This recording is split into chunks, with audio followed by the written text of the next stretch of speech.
me started, facing at a photo they've taken. Space tree flying through the skies and petals happen everywhere.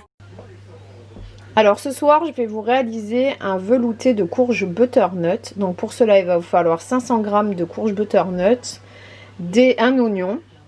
Il va vous falloir aussi un bouillon de légumes et puis après pour agrémenter crème fraîche. Pour certains qui voudront mettre du beurre, ça dépendra de l'eau. Je vous listerai tout en barre d'infos. Allez, c'est parti. Donc moi j'ai un Thermomix, donc je vais faire je vais mettre mon oignon coupé dans le Thermomix et on va le mixer. Voilà ce que ça donne après 5 secondes à vitesse 5. Je rajoute les 500 g de courge butternut et on rajoute les 125 g de lardon à l'intérieur. Et c'est parti pour rissoler. Donc c'est 120 degrés, donc c'est Varoma. 8 minutes à vitesse 1, donc ça va permettre de rissoler le tout, c'est-à-dire les oignons, la courge butternut et les lardons fumés.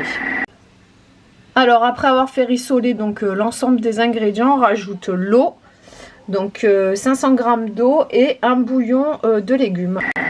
Et ça repart pour 20 minutes à 100 degrés, vitesse 2.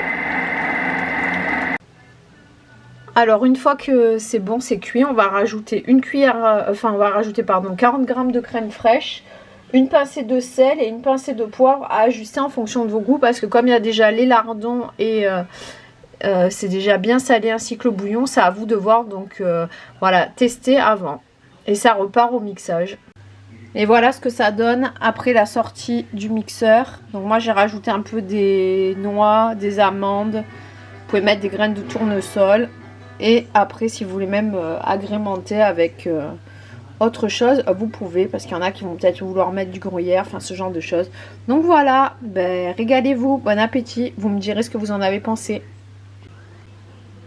Alors bonsoir à tous, aujourd'hui nous allons faire un velouté de patates douces au lait de coco. Il va vous falloir pour cela donc 500 g de patates douces, un oignon coupé en 2 ou en 4, 200 g ou 200 ml de lait de coco. Il va vous falloir 150 g d'eau. Et pour commencer, nous allons mixer donc la patate douce avec l'oignon. Allez, c'est parti. Alors, j'ai mis donc dans mon Thermomix la patate douce avec l'oignon et on va mixer tout ça. Donc, vous n'êtes pas obligé d'avoir un Thermomix. Si vous avez un autre robot, ça fonctionne aussi, hein. Alors, on va mixer le tout 10 secondes à vitesse 5 avec le Thermomix. C'est parti. Ce que ça donne, j'ai bien raclé les parois et voilà. Alors, on va rajouter les 200 g de lait de coco.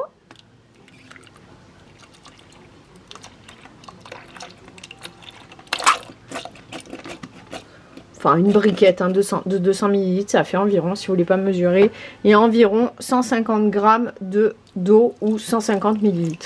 Après, on verra en fonction, à ajuster en fonction de si on veut quelque chose de bien velouté ou plus ou moins épais, ça dépendra des goûts de chacun. Alors, j'ai mis une pincée de gingembre, sel et poivre. Et on va faire partir ça pendant 25 minutes à 100 degrés, vitesse 2. Alors, on remixe 30 secondes, vitesse 10. C'est parti. Et voilà. Donc, ça donne un bon velouté. Ça sent super bon. Ça change un peu des courges et ce genre de choses. Donc je trouve que la patate douce avec le lait de coco, ça se marie super bien. Donc vous me direz ce que vous en pensez. Voilà, à bientôt!